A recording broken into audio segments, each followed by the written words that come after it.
algun lloc de Transilvània descansa Dràcula en el seu taüt esperant que caigui la nit. L'arquitecte de les ombres vigila l'univers des del lloc on habita, en completa soledat. No vaig al castell. És la nit de Sant Jordi. Els esperits malignes ixen a la foscor de la nit en cerca de preses que atacar.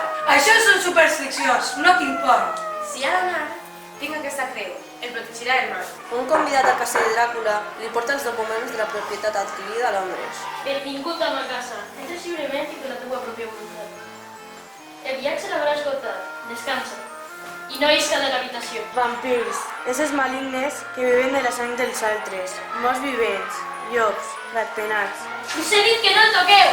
És meu! Quan acabi amb ell, serà tot vostre. Tenim fam. Què ens has dut? Ahí teniu. La imatge del vampir no es reflecteix en un espill. La sang l'excita.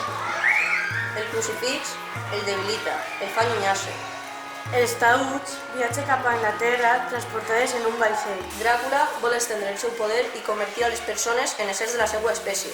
El vampir tem els ais, a l'aigua beneïda i a l'hòstia consagrada, al crucifix. Acabarem amb tots, criatures maleïdes. El poder de la unió i la ciència contra el mal. Vine, Artur, amor meu. Abraça'm, tinc fred.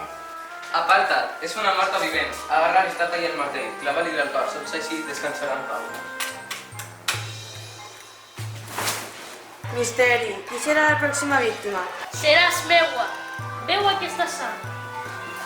Crearà un vincle etern. Et destruirem! On anirà? Quin serà el seu amagatall?